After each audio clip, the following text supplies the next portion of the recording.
আজ supreme court রাজ্যের কাছে জানতে চায় যে তারা এই ভাতা মেটাতে প্রস্তুত কি না। এই ভিডিওতে আমরা আজ সুপ্রিম কোর্টের আপডেট নিয়ে নেব। ডিএ মামলার শুনানি ছিল, আপনারা জানেন। তো আজকে মামলার শুনানিতে কি হলো এবং সবশেষ যে আপডেট পাওয়া যাচ্ছে এই ভিডিওতে আমরা একটু জেনে নেব। আপনারা জানেন যে আজকে সুপ্রিম কোর্টের যে শুনানি ছিল সেই শুনানিটা কিন্তু 13 নম্বর কজ লিস্টে থাকলেও টপ অফ দ্য অর্ডার অর্থাৎ প্রথমের দিকেই রাখা হয়েছিল। তো আজকে শুনানিতে একটি গুরুত্বপূর্ণ সিদ্ধান্ত নেওয়া হয়েছে যা রাজ্য সরকারি কর্মচারীদের জন্য অত্যন্ত তাৎপর্যপূর্ণ। আগামীকাল এই মামলার আবার শুনানি হবে বলে জানানো হয়েছে। মামলাটি খুব অল্প সময়ে উঠেছিল এবং কয়েক মিনিটের মধ্যেই মামলাটি আবার আগামীকালের জন্য ধার্য করা হয়, আগামীকাল শুনানির জন্য। 12 নম্বর কোর্টে এই মামলাটি শুনানি হয়, আর 13 নম্বর আইটেম হিসেবে থাকলেও টপ অফ দ্য লিস্টে ছিল বলে প্রথমের দিকেই শুনানিটা হয় এবং খুব অল্প সময়ে শুনানি হয়। তো বিস্তারিত আলোচনা হয়নি, মামলাটি আজকে কোর্টে উঠেছিল কিন্তু যেটা বললাম বিস্তারিত আলোচনা হয়নি। বিচারপতিরা শুধু জানতে চেয়েছেন রাজ্যের কাছে আপনারা কি ডিএ দিতে প্রস্তুত। খুবই গুরুত্বপূর্ণ বিষয়।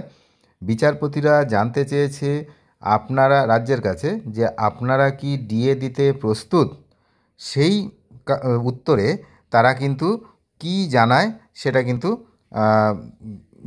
দেখার বিষয়, সেটা আগামীকাল হবে।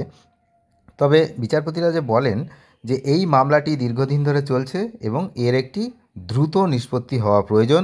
তারা রাজ্য সরকারের তাদের অবস্থান স্পষ্ট করে জানাতে বলেন। তার মানে একদিন সময় দেওয়া হয়েছে রাজ্য সরকারকে। রাজ্য সরকারকে জিজ্ঞাসা করা হয়েছিল আপনারা কি ডিএ দিতে প্রস্তুত। তারপর তাদেরকে একদিন সময় দেয়, অর্থাৎ আগামীকাল তাদেরকে জানাতে হবে স্পষ্ট করে।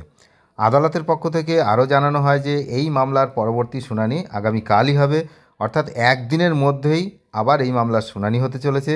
এটি একটি অত্যন্ত ইতিবাচক দিক, কারণ এর থেকে বোঝা যাচ্ছে যে আদালত এই মামলাটিকে যথেষ্ট গুরুত্ব দিচ্ছে এবং তাড়াতাড়ি এর নিষ্পত্তি করতে চাইছে। তো প্রতিদিন শুনানি হতে পারে, যতদিন না সমাধান হবে, এমনটাই কিন্তু আদালতের থেকে যে খবর পাওয়া যাচ্ছে যে এই মামলাটা কিন্তু এখন থেকে রেগুলার বেসিসেই শুনানি হবে। রাজ্য সরকারি কর্মচারী সংগঠনগুলি আদালতের এই পদক্ষেপে খুশি।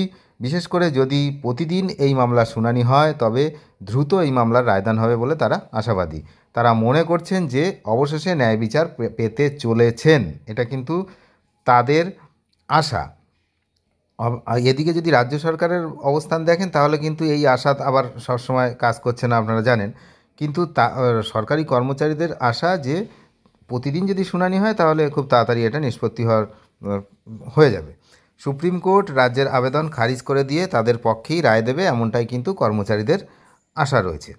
তো আগামীকালের যে শুনানি সেই শুনানিতে কি কি হওয়ার কথা রয়েছে, যে রায়দান আদালত চূড়ান্ত রায় ঘোষণা করতে পারে কি পারে না সেটা একটা দেখার বিষয় রয়েছে।